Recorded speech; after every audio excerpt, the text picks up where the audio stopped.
CDL. And so Susan, perfect, Susan Lackey, who is our Sylvan representative to the library board. I was about to introduce myself, and I don't have to do that. Thanks again. We are here this evening to talk about something that I know my library board reports have talked a lot about over the last several months, in part because it's a really big project for the library, and in part because as a board, we are just over the moon excited about this. I think probably everybody in this, Could you, there's getting indications that maybe they can't hear you. Would you like to? Is it going to be? no one has ever said that. No one has ever said that before. Would this be helpful to you? I would absolutely, yeah. I would happily do that. So this project first came to the library as part of our strategic plan 5 years ago, because 5 years ago, because 4 years ago, because we actually rolled it over because we kind of got distracted over the last couple of years. But I think everybody, certainly on the library board, and probably everybody in this room has fond memories of the bookmobile, the mobile library from their childhood. I will tell you that this is going to be like that in a lot of ways. It is going to be like that in some real fundamental ways. In the fact that it brings the library to us and to those of us who are in the rural parts of the district. I think that's really important. It's sometimes hard to get to the library. So with that, I want to introduce Lori Coriel, who is the executive director of the library, and Virginia Kruger, who is our marketing staff, and they're going to talk about the details of the mobile CDL. And we really want to encourage you to all be a part of that. That's it. Thank you. All right, I'm going to project. Can you hear me back there? All right, so today we're introducing a very exciting project at CDL, and it's the planning and purchasing of a vehicle that we're calling Mobile CDL. Our current strategic plan, as Susan said, focuses on facilitating access. Its third initiative is to address geographic and mobility challenges. It highlights mobile library services as a means to make the library more accessible and meaningful throughout the service area. One of the major goals of Mobile CDL is increasing our community's access to CDL staff, resources, technology, and services. Another goal is to encourage communal ownership of the library and its resources. The library belongs to the taxpayers who support it. Along that line, another goal is to ensure equitable access. Mobile CDL will work to ensure that the entire service area has the ability to benefit from all we have to offer. Unfortunately, there are barriers to accessing the library for some in our service area. One of those barriers is geography. CDL services a population of more than 15,000 people in the city of Chelsea, Sylvan and Linden townships, and the portions of Weimar and Dexter townships that are in the Chelsea School District. Of that entire population, 35% live in the city of Chelsea. The rest, 65%, live in the townships that surround the city. When we look at library card ownership, we find that 72% of the residents of the city of Chelsea have library cards, and only 55% of the residents of the townships do. So Mobile CDL will address this disparity and encourage greater library participation. CDL service area covers 110 square miles. You really get the sense of that driving from the library here to the township, Sylvan Township on offices. The city of Chelsea accounts for 3.3% of that area, 3.6 square miles, while the townships make up almost 97% of the area. Research has shown that proximity to a library increases usage. With its only facility located within the city of Chelsea, this places a large number of our service area residents outside of ready and easy access to our services. Other barriers to library service in our area result from circumstances. Some residents face physical, social, technological, and economic challenges to getting to our library facility and taking advantage of all that we can offer. Some people in our service area are residents with mobility challenges, such as those living in local assisted living facilities. Others have economic barriers that hamper transportation. Residents of the St. Louis Center, for example, may have developmental disabilities that affect their ability to visit the library. And still others have limited information and technology literacy and lack of access to its tools that would allow them to access the library remotely. In any of these circumstances, mobile CDL will come to you. Mobile CDL will combine excellent services and resources our community has come to expect from us. Things like broadband access, non-digital and digital materials, knowledgeable and service-oriented staff, CDL garage items, and programs and activities. Combine all of those things to convenience and flexibility.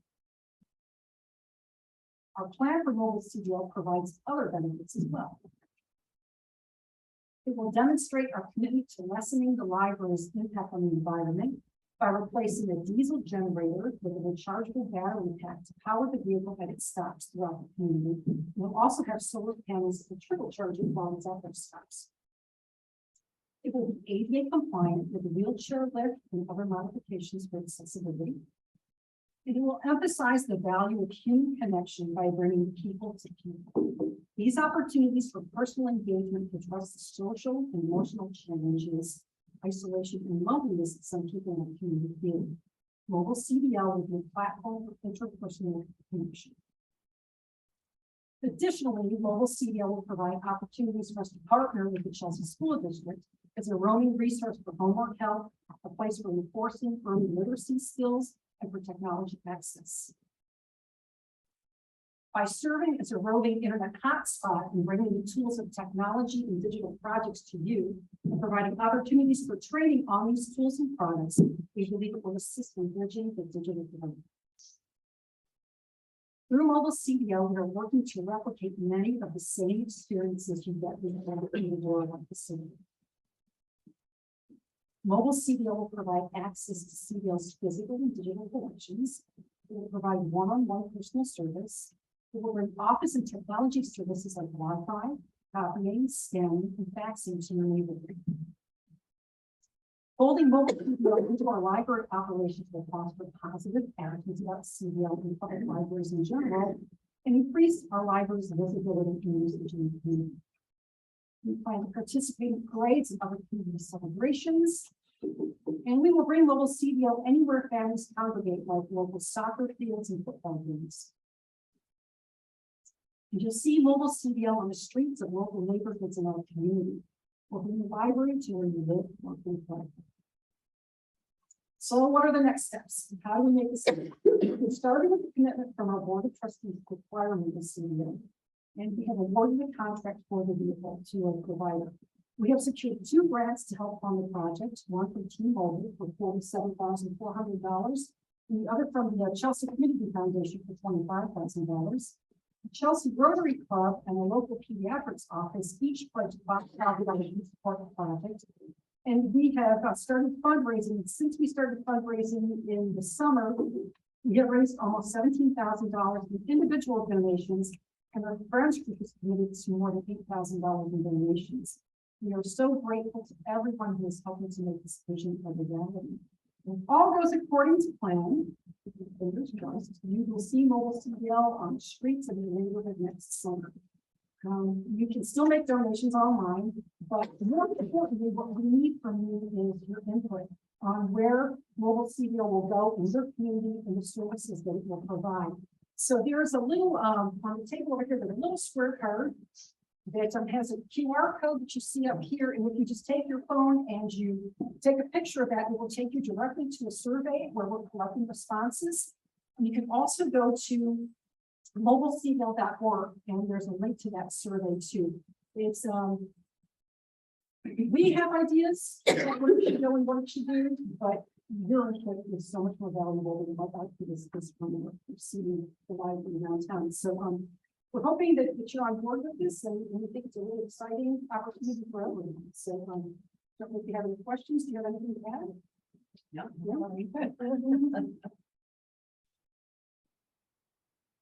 Any questions?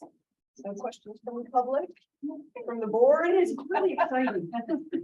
It is very exciting. Thank you so much for bringing this and and seeking out those grants, $47,000, that's a chunk of change, so that's wonderful. And appreciate you bringing this out and really connecting us all. It's been a long time coming. Yeah. So we're very proud of this. Exciting, make it happen. Well, the only question I was gonna have is what services would be available, but it sounds like that's something we can put in and we'll It's been interesting because we have been, people have been responding to the survey and a large portion of people really still want to be able to get materials when they come on, but they're excited at the prospect of, you know, being able to access a library and the ability to be able to, you know, the book doesn't have to have everything on it now because with the computer or the laptop, you can access the entire collection that we have. And the access that we have to the 37 libraries in the library network that's we are in our cooperative. It's you know, you can put these on hold that way, you get library cards that way. We're thinking about pop-up programs, craft programs. We talk about the soccer fields is a great example of when you've got your kids, one of them's playing a soccer game, the other ones are bored out of their minds. They're not. But you know, do a story time, and then to do maybe a craft program to keep them engaged. So there's a lot of potential, but we need your help in determining what what's going to be realized. I'm really hoping. I'm really hoping that when you are going through these neighborhoods, you'll have a certain tune that you play like that. Like I saw you. Take suggestions. Yeah. We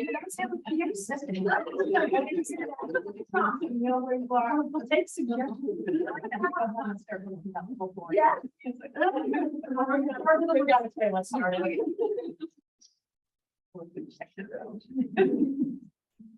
Well, thank you for your time. Yeah, absolutely. Thank you for your time and for coming out. And they said they put some swag out on the table over there, CDL swag, so you can grab something. Make sure you grab one of those cards so you can give your input on this very important program. So thank you for coming out tonight. Absolutely. Thank you for having us. Yeah, thanks for coming. So I think we talked about this in the summer and September seems so far away then here we are. So, yeah. All right. All right, well, then we will be moving on to the nuts and bolts of the agenda. We have our consent agenda up next, which includes the draft minutes from our last meeting, presentation of bills, some correspondence. We had any correspondence this time.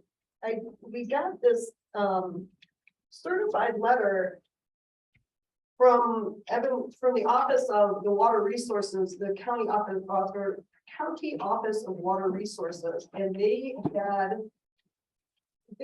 left it at said they needed me to come pick it up. They left it here on the 6th. I went on the 7th to pick it up from the library, or I'm sorry, not the library, my bad, the post office. And we'll put you in a good spot. Anyway, the meeting was that day. So I'm a little, I scanned this in, I'll put it on the website and I can put it on there. It looks like portions of Sylvan Township have been added to a drainage district. And I think if you were affected, you got something in the mail also. But this is the sort of thing that I think makes us all a little unhappy. You know, getting this on the day of the meeting is not really, you know, it doesn't benefit us to go to the meeting. It's already going. So I apologize that we were late in getting this, but hopefully if you were affected, you got information, and I'll scan this in and send it to all the board members. So if unless anyone wants to pull anything out of the consent agenda, we'll look for a motion to approve the consent agenda. I'd like to see something changed. Okay, so pull out the minutes. So then if we pull out the minutes, do we want to address that now or approve the rest of it when we go back to the minutes? Let's pull the minutes out and then we'll approve the consent agenda, which would be the bills and all of the reports. And then we can address the minutes and approve those separate, if that works. Sure. Okay. Well, I will make a motion to approve the consent agenda without the minutes. I'll second. Any discussion? All in favor, say aye. Aye. Opposed, say nay. Thank you. Motion carries. Okay, and then there was something in the minutes. Yeah. Back under board of trustee comments. It's just a piece in there that I kind of feel doesn't really belong in the minutes, maybe I'm wrong. It's in the last paragraph. The last 6 sentences on there. And go, please over to the second page. That's that whole piece of the minutes. Let's see, the paragraph starts with.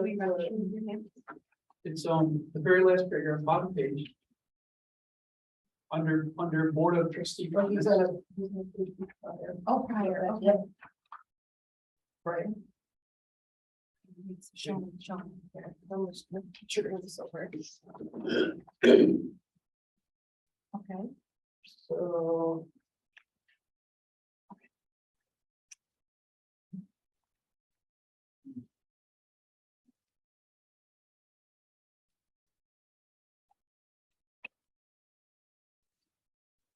See? Yeah.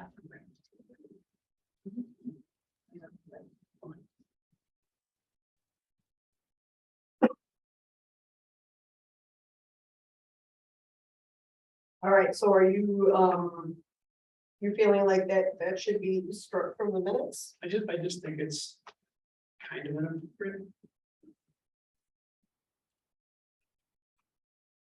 Just my opinion. What's the opinion of other board members?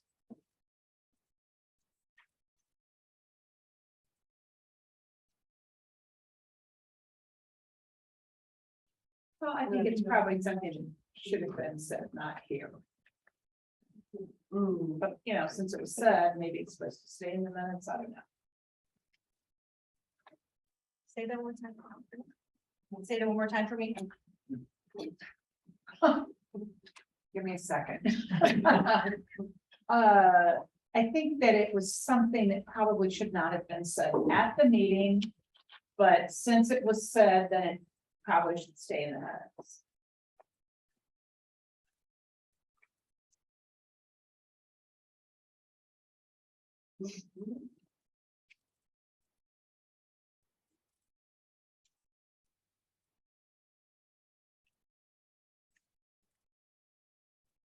So, the minutes are tricky, and having been the clerk for a while and done the minutes, it's, you know, it's a record of the events at the meeting. And so if these things transpired at the meeting, they should be reflected in the minutes. You know, one of the things, that I found was difficult sometimes with minutes is that there's an absolute minimum that needs to be included in the minutes, which is where the meeting was, what the time, who was there, and motions made and carried.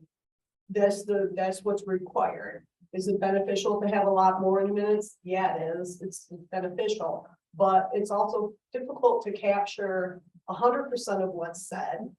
And it's like impossible to do. So I can see, you know, I can see both ways because like at a minimum, it should just be the motions. We record the meetings. My idea when I was clerk was always that we could record the meetings and put them on the website. So then if anyone saw something they were interested in, they could go to that recording and actually hear from themselves the comments that were made. Because it can be difficult just trying to capture. I know I would put in the minutes what I thought I heard when people would say, I didn't say that, and you have to go back to the recording. So I just want to say that it's not an easy job to do the minutes. But I think if it's part of the meeting, usually it is reflected in the minutes, but it's, you know, it's difficult, and it's difficult to make sure that you're representing all sides and everyone who had a comment on that.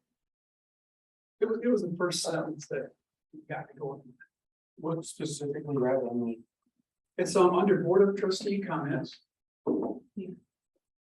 about over here in conversation? Yeah. I just felt it was something that went in the office and didn't really belong here. That's all. Well, I have seen minutes taken that all it is, it's actionable stuff. It's decisions that are made by the group. It doesn't have to include every single thing we talked about. Well, there are some people who do take notes that capture the entire meeting. It's not really necessary because in 5 years, people are just going to know, what did you decide? They're not going to know how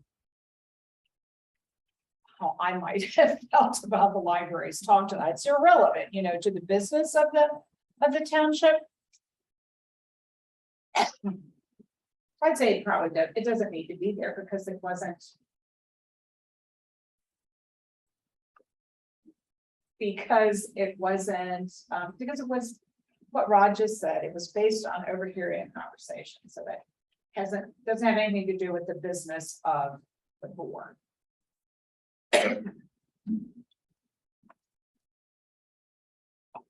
Well, I put them in there then.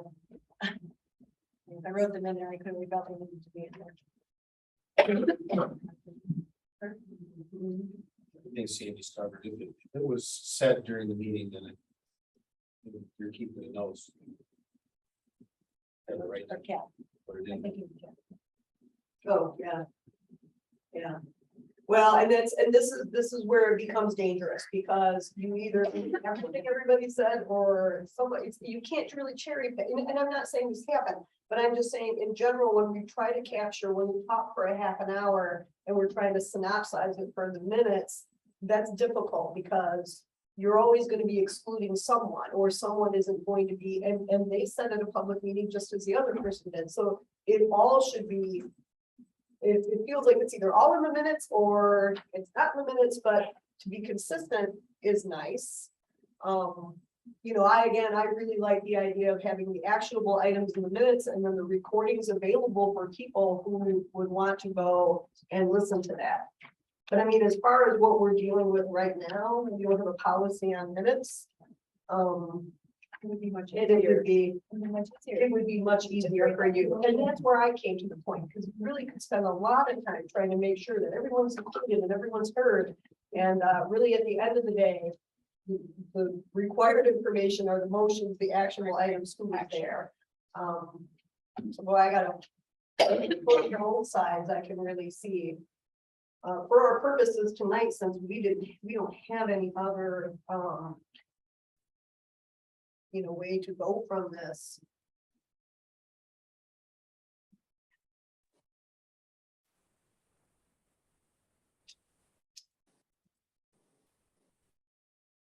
Do you want me to give you a little help on this? Oh, that would be so great. Thank you, Mr. Collins. All right. So just as a matter of procedure, if somebody is going to, a board member, when the minutes are up, they can make a motion to amend the minutes. So I take it from Rod that he's making a motion to amend the minutes to take out that provision. If somebody seconds it, then it goes to a vote. If nobody seconds it, it dies for lack of support, and then you would take another vote to approve the minutes as is. So just to move it forward, that's really what, if Rod wants to make that motion, then you'll see if somebody wants to second it, and then you'll put it to a vote. I make a motion that we remove that piece of the minutes. So entire highlighted portion. The entire highlighted. Okay. Yes. All right. All right, so motion from Rod to amend the minutes. Is there support for that?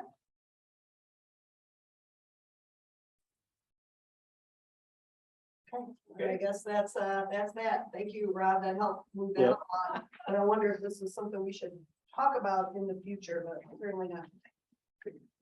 Okay, so then we will need to approve the minutes. So I'll make a motion to approve the minutes. All right. Motion by Kathy, supported by Kurt. Any discussion?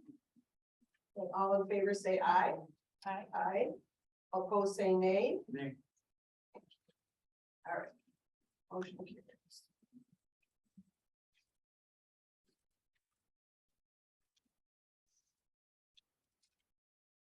Okay, then we're gonna move to the unfinished business. The replacement of the doors in the police area. I got two other people out here for an estimate. And both are posted. I've heard nothing, I haven't heard anything. not a word. Well, I put a copy of an email, I think in the support packet that I contacted one of the state police, the troopers at the Brighton Post, and he said they didn't have any special requirements for doors, whatever the township wanted to do at the time. You know, when there was, one detective was here that we went to all the time. He didn't want one of this. That was the only thing that he said when I started this. No window, no window. Okay, I wish we had another estimate So much. because the one is so much. Can we continue to look? Could we, I don't know, can we put Susan hopefully is gonna be here next week or Kathleen Ransom is here. Can we get a list of the people you contacted and then see if there's. I mean, I hate to kick the can down the road, but this is not a budgeted expense. I don't, did we, Yeah, we we did. know, but we didn't know what the amount was yet. I can't remember what we put. For some reason, 2,000 sticks out, I don't. I honestly don't, I don't remember offhand either. and I know you and I talked about that, we could. Numbers had not. Yeah, I still have that information though, I think back in the office. I just need to find that. I thought it would be in our system, but it's not yet, so. Is this the company that installed the doors originally? No. No, it's not. And this has gone on 3 years now. Actually, Well, more they've than been 3 bad years for a probably. long time. Yeah. And every time I would try to get something that finally did. And then you guys wanted me to get more, I got 2 more, and then never got a response back. Both Right, came out, right, and didn't but they respond. never gave, right.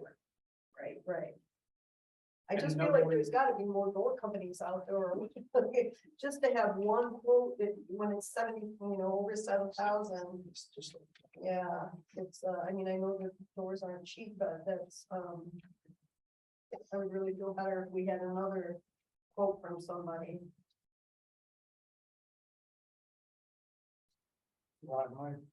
From last meeting saying budgeted, budgeted up to $7,500. So that's what I was asking for the motion to be. Was up to 7,500, just in case there was incidentals, which is a common thing that we do. Yeah. But we're saying you don't know exactly what the budget. I don't remember, well, I don't remember exactly what we budgeted for this item. And because the accountant has not gotten those numbers to the BSNA yet, so I just need to find my, budget sheets from when we work on it and see what that number is. I told you my concerns. with what we did.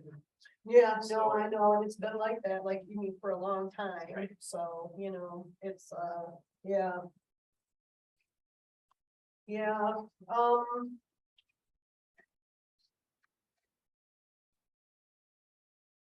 was there a motion or? I agree with you, Gabby. I think it would be good to get a couple more quotes, just to have an idea Yeah, what others are charging. It's hard to make a decision with, I mean, I totally get it, Rod. I wasted It is time. very challenging. yeah, well, and we could have, Kathleen Ransom, or we have other people, okay, Susan used to go out for quotes all the time on nights, and so maybe. If you can give her a list of the people you called, She will avoid them. well, right, she wouldn't call them, and maybe there's somebody else out there. I don't wanna, I know it's not a great situation, but it's been bad for a long time, and. What that feels like, As long as we had the estimate, I mean, he may very well come back with something different, because we all know how supplies are. well, right, and this is from July at this point anyway, so. Yeah, Just frustrating. well, let's share the frustration and let's see if some of our office people can see if they can get any money, and if not, then I guess we'll check that this is standard.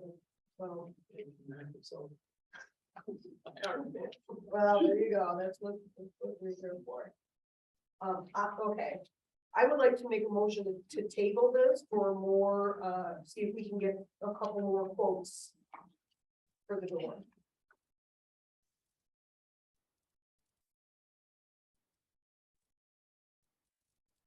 You support? Or that. Okay, so motion by me, supported by Amanda to table this item for more information and more quotes. Any discussion? All right, all in favor, say aye. Aye. Opposed, say nay. Hey, All right, thank you. Motion carries. All right, next is the consideration of Sylvan Township credit card policy. And last month, I meant to. The Niles Charter Township is still up in the corner on that one. I guess I didn't get the corrected version up. So we have this resolution and policy in front of us. Last month, we noticed that this policy referenced a purchasing policy attachment B. So we tabled this for more information. I reached out to this township where they have this policy, Niles Township, to see if they would send us their credit card or their policy, and they didn't. A couple times they sent us what I already had, so I'm not sure they were clear. But in the meantime, I reached out to Linden Township and Lima Township, and I asked them if they have credit cards. Linden Township does, and Linda Riley provided me with their information, their policy, and their spending limits, which are per person.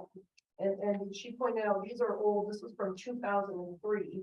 They have authorized the supervisor and the office manager $1,000 limit, and the treasurer and the clerk $3,000 limits on a credit card purchase. So we could do something along that route. Or I can, keep trying to find to see if Niles will provide us what they have, but if this is what other townships are going with, perhaps we could just set that limits per person. And leave it at that. If we adopted something like this, I would like to add, really in lieu of the supervisor if necessary, the DPW admin to be a person who's able, because he is really the one who needs to purchase expensive things that people should just purchase on their own credit card and get reimbursed for. So I would like to see that if we did this.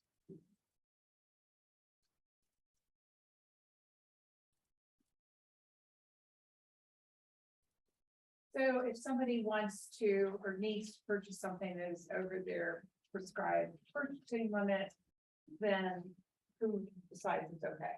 Like, does it have to come to the board? Yeah, I mean, I have to look through the policy here, but probably if it's, if you're trying to make a purchase that's over what you're authorized for, I would think, the board sets that, so yeah. I mean, like the new desk area in the front, I didn't know we paid for that, but if we had a credit card, we could have used a credit card to pay for that. Right, probably. right. But if it's over $3,000, then, then what are the steps we have? I mean, we don't want to make it so complicated, we can't ever get anything done. Right.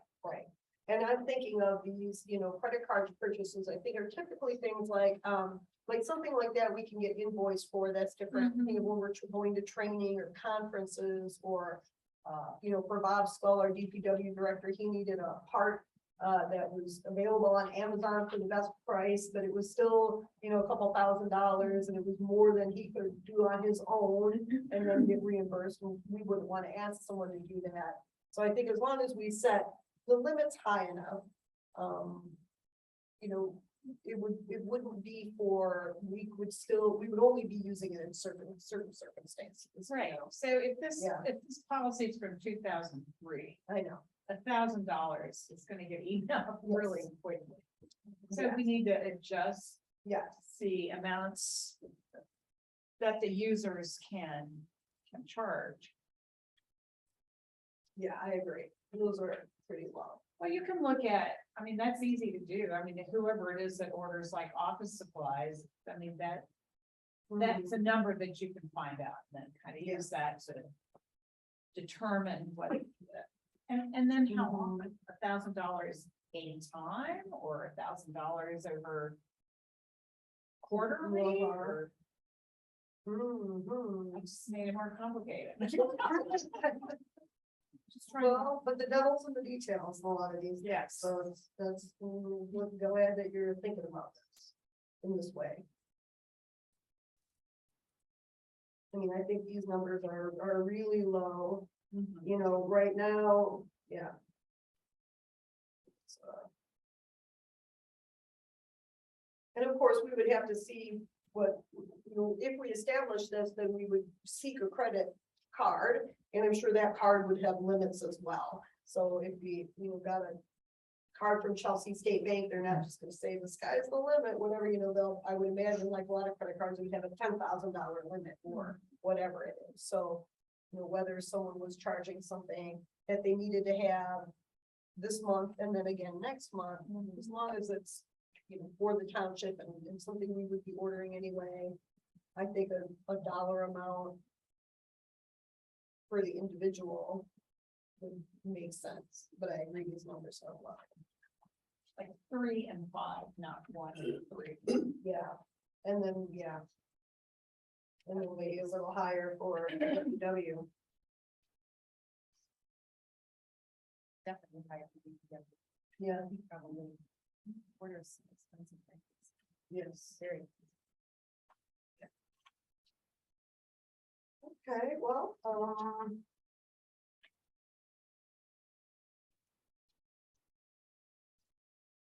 so would we, be comfortable with, setting the limits at 3,000 for supervisor and office manager?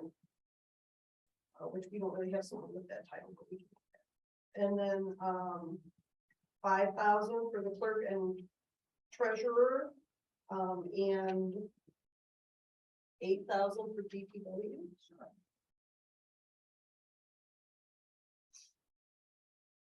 Those be, and again, I'm sure, you know, we would, once we pass this, then we would have to look and see what credit cards are available and what we would want to do and what limits those would have.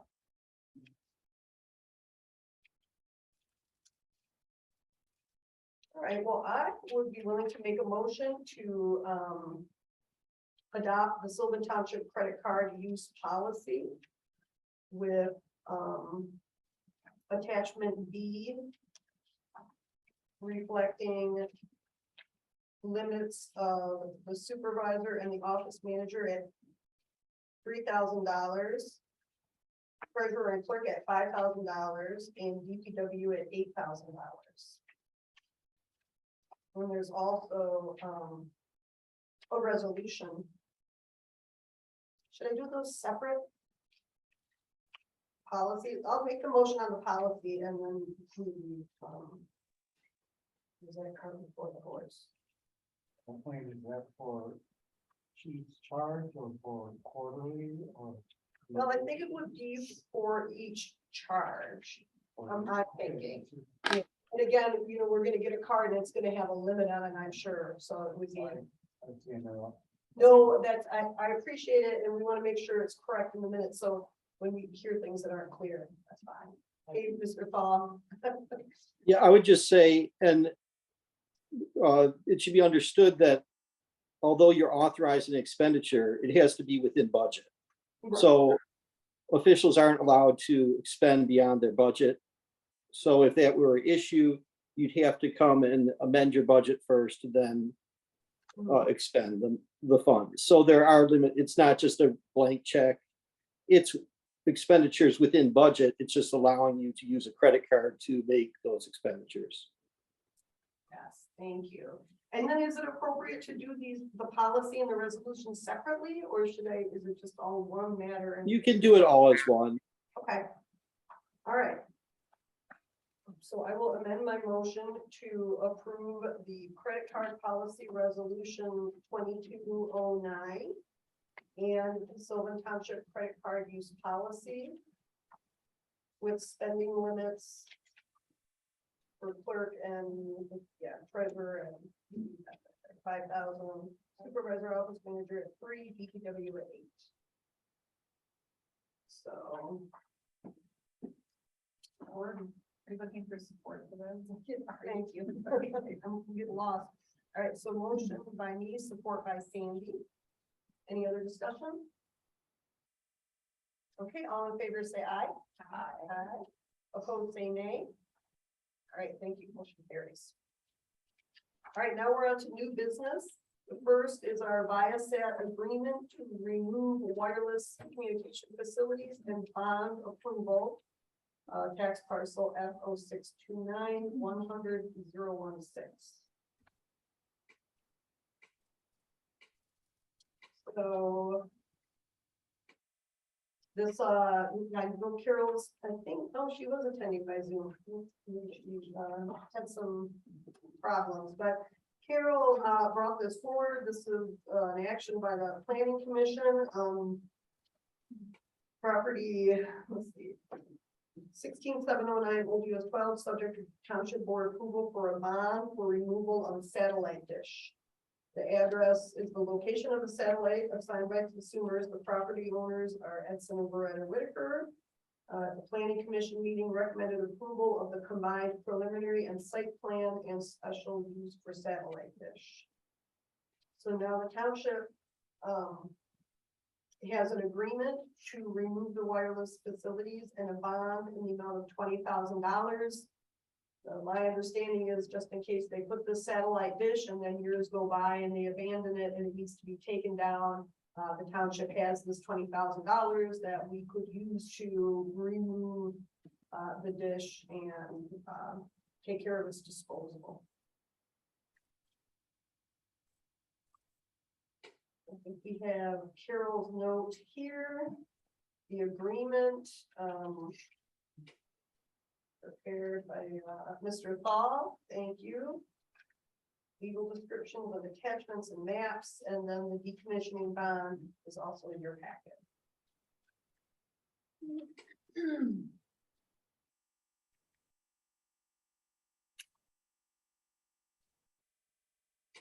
Mr. Thal, do you have anything to add to that, or is that? No, I think that's an accurate description.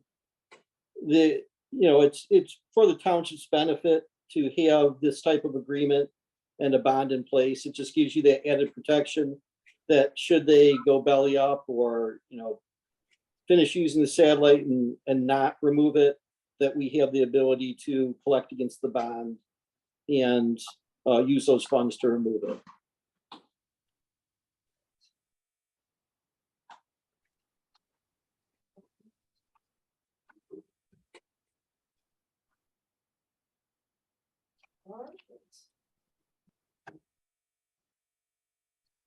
Well, then, I will move to approve the agreement to remove wireless communication facilities and bond 9355198 in the amount of $20,000 for the removal of the Viasat satellite dish.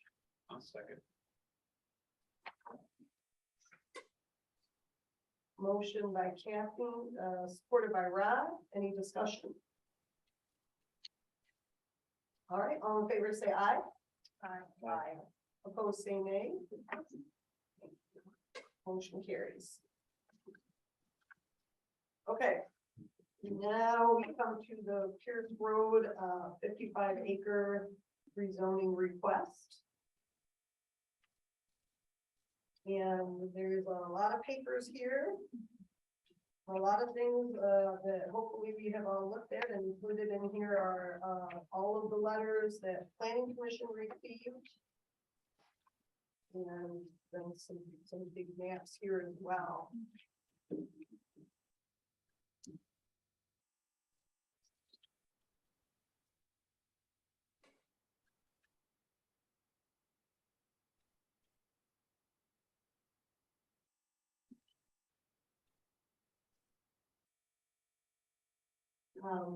So I think, this is, we have a lot of things to consider. We have, information from the attorney. I think he sent us, his memo.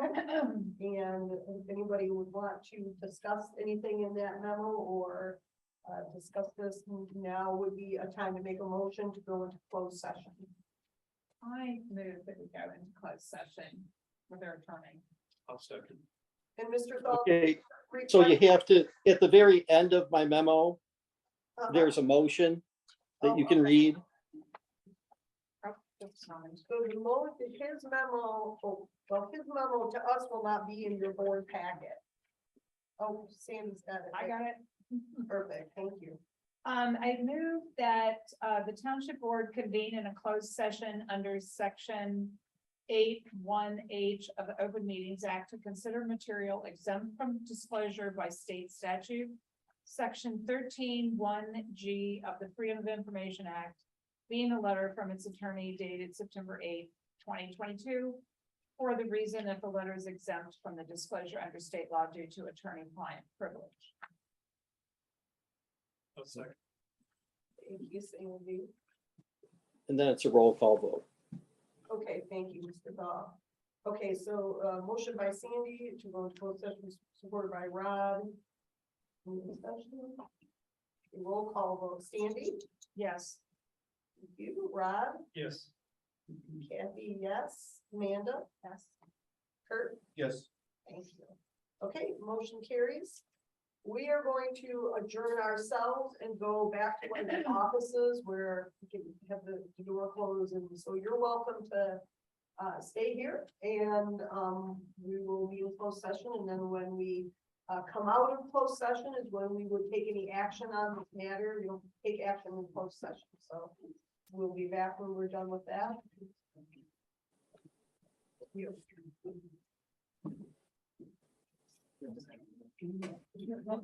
Oh, yeah. Oh, okay, yeah. Everybody home. Oh. Yes. I need to watch the video.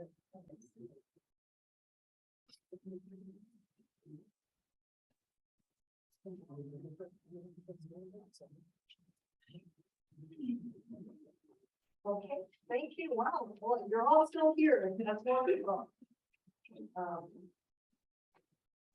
Okay, reconvening now in open session.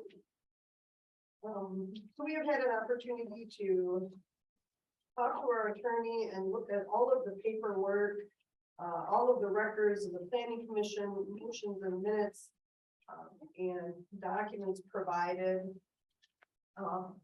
When we consider a rezoning request, there are standards that we must consider. And they are, I believe, the same ones the planning commission must consider. Number one, consider all uses in the proposed zoning district.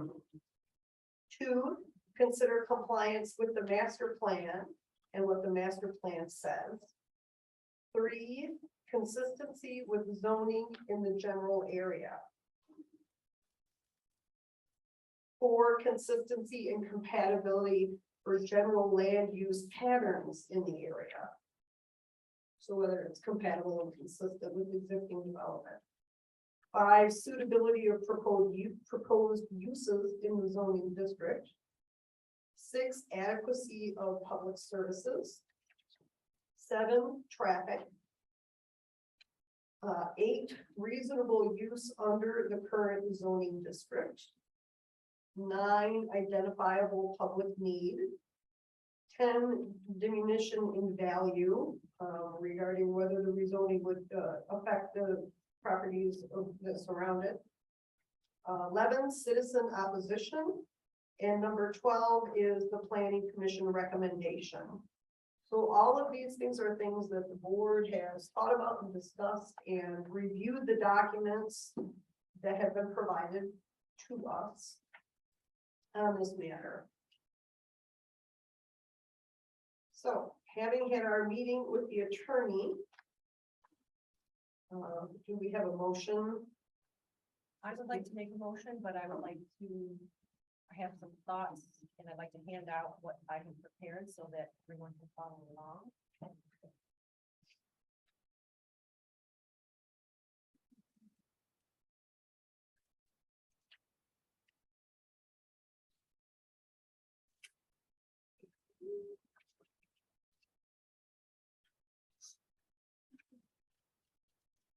And this is rather lengthy, so forgive me, but I would like to go through all of these points.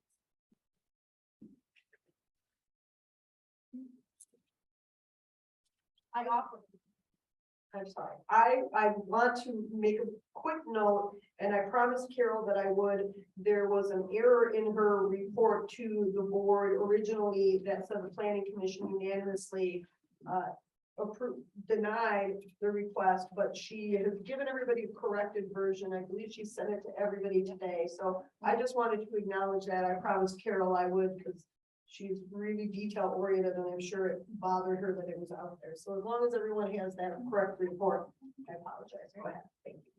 I offer the following motion and findings. I move to deny the request by Jim Combaugh and Danny Berry of Livonia Builders, the zoning ordinance amendment to rezone 55 acres on Pierce Road, tax IDs F06 15 300 013 and F06 15 300 014 from agricultural zoning to multifamily residential zoning. My motion is based on the following findings. Number one, the submitted rezone request application does not include a site plan or narrative describing the applicant's future plans for the property. This information is not required, but would have helped guide the township in making a decision about the suitability of intended uses and structures. With no plan, the township must consider all uses allowed in the proposed zoning district. Number two, the principal use of the multifamily residential MR district is quote unquote multiple family dwellings. Special land uses include golf course, country club, public swimming pool, public or private park and playground, church, and public buildings.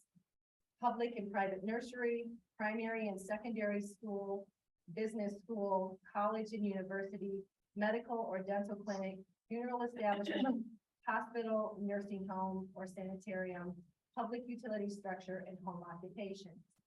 Number three, the future land use map classifies the subject property as quote unquote mixed use. And table 6 in the master plan designates MR zoning as one of 6 zoning districts for the mixed use classification. Number 4, the intent of the mixed use land classification, page 48 of the master plan, is to quote unquote provide areas where a mix of commercial, office, industrial, and high density residential land uses are encouraged, while general retail, service, and office establishments are the primary uses envisioned for this area. A limited amount of high density residential uses can also take place only as part of a mixed use development, including commercial uses. Number 5, a rezoning of the subject parcel to a zoning district with a primary use of high density residential is incompatible with the intent of the master plan's mixed use classification, which allows high density residential use, but only in a limited amount and only as part of a mixed use development, including commercial uses. Number 6, if the proposed rezoning application is approved as requested, the combined acreage of the parcels would allow for a high-density residential development of up to 220 units without any of the primary uses or infrastructure intended for a mixed-use classification. Number 7, the requested MR zoning is not consistent with the agricultural zoning in the general area. Number 8, many of the special uses allowed in the requested MR zoning are neither consistent nor compatible with the general land use pattern in the area. And without a submitted site plan to consider as part of the application, all must be considered. Number 9, the increased traffic volume potential for development of the subject property under MR zoning would be of concern due to the geometry of the Pierce Road Old US 12 and I-94 interchange intersection. Concern about the safety of the intersection dates back many years, and the Sylvan Township Board has twice passed resolutions based on emergency response data, concluding that the intersection is unsafe and deemed it necessary for PennDOT to rectify the situation. Number 10, on July 28th, 2022, the Sylvan Township Planning Commission passed a motion to recommend that the Township Board deny the Pierce Road rezoning request.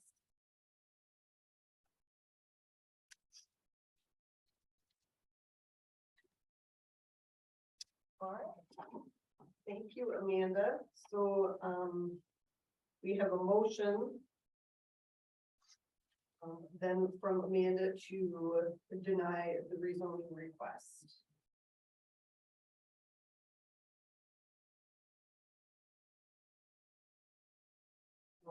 I will support that motion. And is there discussion?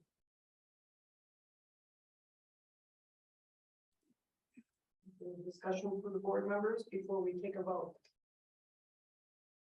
Okay. All right, then I will do a roll call vote and, we'll start down this way first. Kurt, Support the motion to deny. okay. Yes. Amanda, Yes. thank you. I will vote yes. Rod, Yes. and Sandy. Yes. All right. So we have unanimous approval of the denial of the rezoning request. Okay, very good. Motion carried. Just wanted to make sure when there's negatives in there, everyone understands what we're doing. So, all right. Thank you very much. And motion carries. All right, next on our agenda is a final public comment. Would anyone from the public like to comment at this time? Yes, thank you. It was Sheila, right? No. Sandy, thank you. Sorry about that. Anything else? No? One way back. Oh, let me see. Yes, Mr. Gregor.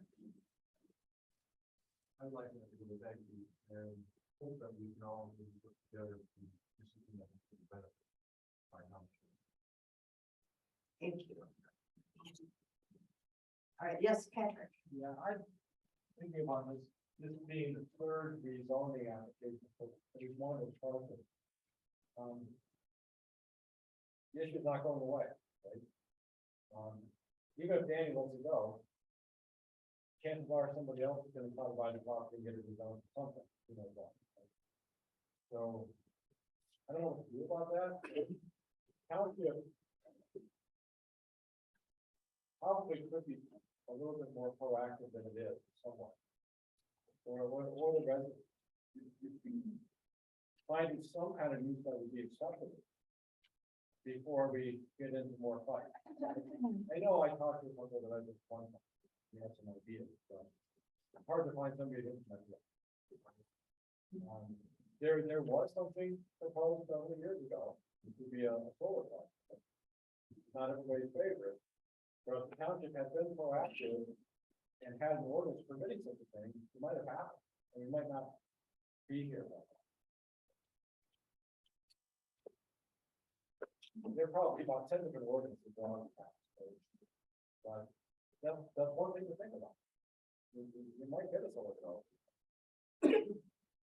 I'm not speaking for the other residents in the area. I don't even know if they would like that, but they'd probably like it more than one, almost half a year. Right? But so I'm just saying, maybe we should have people get together and try to. I don't know. I remember standing here right behind Dan Berry, proposing that he should talk to the residents, and nothing happened there. So some people you can talk, some people you can't. Thank you. You're welcome. Yes, Dan. So, the list of the 10 criteria that you just brought up, or whatever. You know what, I mean, that list is pretty telling. Of what you should or should not do and improve, right? And I'm not sure if, maybe when a developer comes to the township, show them that list, go here. To get past us, to get a yes, you gotta check these boxes. And here they are. And then they can decide, it's like, I can do it, or get halfway through and go, opposition's tough, and they're making all these points make a lot of sense to me. This isn't a hill that I want to climb. Right? And I don't know if it's possible that, I would personally like a copy of those things. I don't know how I did it. You know, well, I wouldn't be able to disclose the document the attorney sent to us, but I believe I could take the bullet points and put them on a page and send them. Would that be all right, Mr. Thal? Oh, I'm sorry. Oh, we can't hear you. Hold on. Oh, I was on mute. Okay. No, I think we we do have available for you a bullet point of those criteria that we had put together, that could be disseminated to the public and on your website. That would be fantastic. And then, Yeah. thank you all for the vote and, the thanks for your thoughtful list of 12 items. Yes, Dave. Thank you. Excuse me, Amanda, that was awesome. I read a lot in the paper about buying development rights, and I have no clue how that goes or what the process is, but if maintaining open land, and so on and so forth, everybody wants it, maybe when the water tower is paid off or the loan, maybe that's something we should focus on. But if it's really got that much community support, then we can buy some development rights and we can keep it the way it is.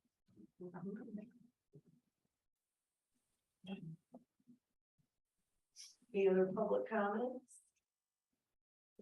All right, well, I'm smiling because Sandy has been wanting Barry Lonick to come and talk to our board here. He was gonna come tonight, well, when it was last week and he had conflict, I think he has a conflict for October, maybe he's coming in November, but he is the gentleman who is really, you know, in the know about all of this preservation and how those works in villages and is instrumental in getting these passed at different places. So you're reading Sandy's mind because she's been communicating with him, and I think in November, he'll be here. So we will have information about how those things get done.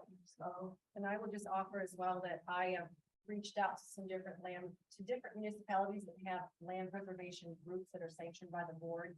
And I've spoken with residents in our own township who would be interested in serving on that board. So I agree with you wholeheartedly and with Sandy. That is a discussion we need to have at a higher level. And so we're working on it. Very important. yes, okay, any board of trustee comments? I would just like to say that I think this is such an incredible opportunity for our township that we are in the review process of the master plan. And I think something that was lacking with the last draft was enough public input. And I think because of the different developments that we have seen over the last couple of years, we have encouraged and inspired more resident input. And I think the opportunity that we have is that as we look to revise this plan, we will get more resident input and we will come up with a plan that better, you know, is better reflective of the needs of our communities. And I think this is just a great time in our township to come together as a board, the planning commission, and as residents to really come up with something that makes sense for all of us. It's wonderful. And thank you for all of the public engagement that we've had the last couple of years. Yes, that's true. And the planning commission will be making the decision, ultimate decision on the master plan and where that goes. So I just wanted to throw that out there, but absolutely, we really appreciate you coming out, you're giving us your thoughts, you know, when we don't hear from you, we don't know, so it's always wonderful to hear from you and have you come out to the meetings, so we appreciate you taking your time out tonight to come do this, so thank you. Okay. No other board of trustee comments? All right. Oh, I will talk about Leone. Thank you. So, yes, so Leone Township, you know, the plant at Leone, for whatever reason, is not capable of taking any more flow. They have had violations, and so the state came in and said, there's no more flow going to Leone until you get your plant up and running, which at this point is projected to be April of 2023. My understanding is Leone Township, this Eagle, the state of Michigan has a consent order with Leone Township to do certain things. They wouldn't send that to me because I'm not a party to the order, so it only is between the state and Leone. But we have written to, so the state said, if Leone signs this consent order, they could maybe start loosening the restrictions a little. So right now we have April 2023 or whenever Leone decides to sign this. So Howard Linneberry is the supervisor in Leone Township, and I've been talking with him on the phone. Oh boy, we've been meeting with the developers for a year and a half, I think, with Eagle, and everybody's been good so far. Everybody's been understanding, and they understand it's not our doing. It's unfortunately, the flow down the pipe there where there's trouble. So, but people are starting to lose their patience because it's been a long time. And they can't even put sewer pipes in the ground without these Part 41. So they, when April 23 comes around, then they can start putting the pipes in the ground before they can even have. So we were hopeful that maybe the state could loosen things, but my communication with them this week indicated no, they were not willing to move on it. So the developers were on this email when I wrote to Eagle, and a couple of them, Danny Gary being one and Sean LaFear from Westchester, said, let's go over and talk to Howard ourselves, Mr. Linneberry, because they're kind of holding the key right now for us. And, I had a letter from Mr. Linneberry in last month's board packet. I've written to him saying, please, the developers are under these consent judgments. So we are obligated to provide water and sewer by the judge from the court. You will provide this. And we're unique in that situation. The other people that send flow to Leone, Grass Lake also has some development pressures, but it's not consent judgment. They're just developers who are coming in. So Sylvan has this special thing about us with these consent judgments. So, there's a couple people that we're going to go over to the township or the Leone Township and try to talk to Howard. And just make sure their board understands the pressures we're under as well. Because maybe they're not really aware of that. But we're hoping that there won't be lawsuits. It doesn't make a lot of sense. The lawsuits, the courts can take, a long time. It could take longer than April 2023 if someone started a lawsuit now. It could be, then here comes April and we're ready, and then, we're in this lawsuit for nothing and we spent the money. So I'm hoping that that cooler heads will prevail. I'm still hoping that the state will maybe do something. I'm hoping that Leone Township will recognize the pressure that they're putting all of us constituent municipalities under by having this situation. And Mr. Linneberry, says this is a big deal. It's a lot of money that they can't take this lightly, and it's not a decision they're going to make lightly. And I understand that, but it's been a long time. So, we'll just have to continue to see how that goes. And my heart goes out to people who have purchased homes in these areas where, now they can't.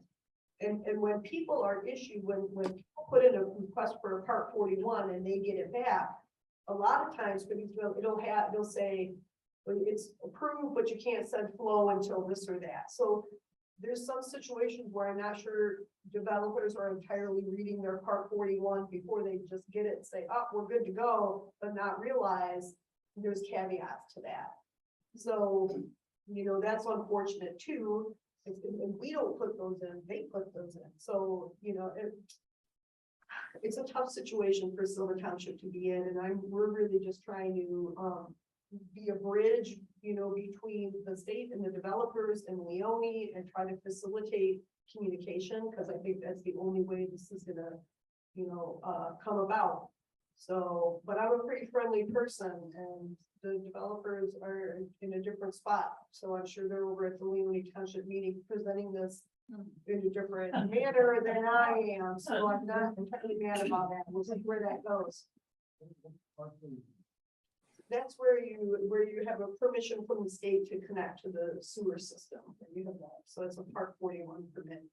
And much more than that, don't have a whole lot of knowledge. I've learned more in the last year and a half about sewers than I never thought I would, but it still is a lot to know. So, I wish I had better news, but right now we're just trying to keep everybody not in a litigious state of mind, and trying to hope that we can sort of,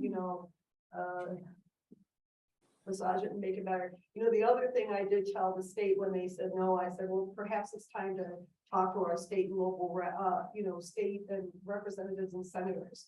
Because I feel like there's gotta be a solution to this, and because it's all taxpayer money, they're gonna sue us, we're gonna sue Leone with townships, sue townships, and it just doesn't make sense, so I'm just hoping if it needs to come from somebody up in a higher chain, then maybe that's where we go, and we contact Ms. Lisinski or, other people to see if they can help us, because I think this is, anyone who looks at this would see this as just a quandary for us, and it's not of our doing, which is kind of the unfortunate things. It is of our doing because we hitched our wagon to Leone way back when, but they were the ones responsible for maintaining the plan.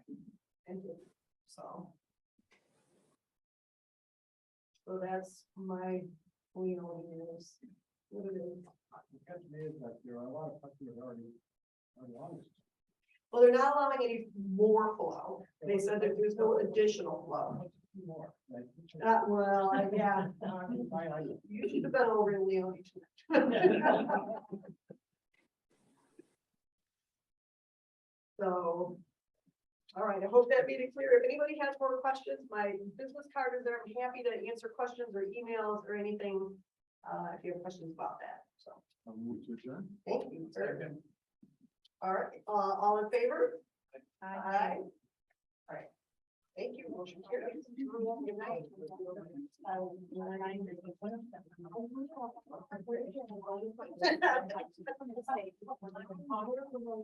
Reasons that we're.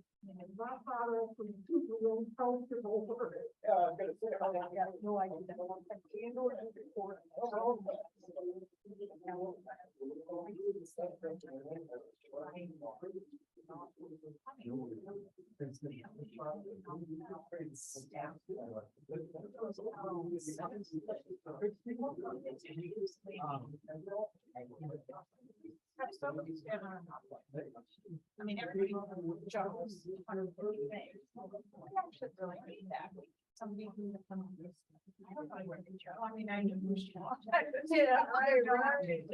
Yeah. But, they're out there. And so that's what that we do. It is.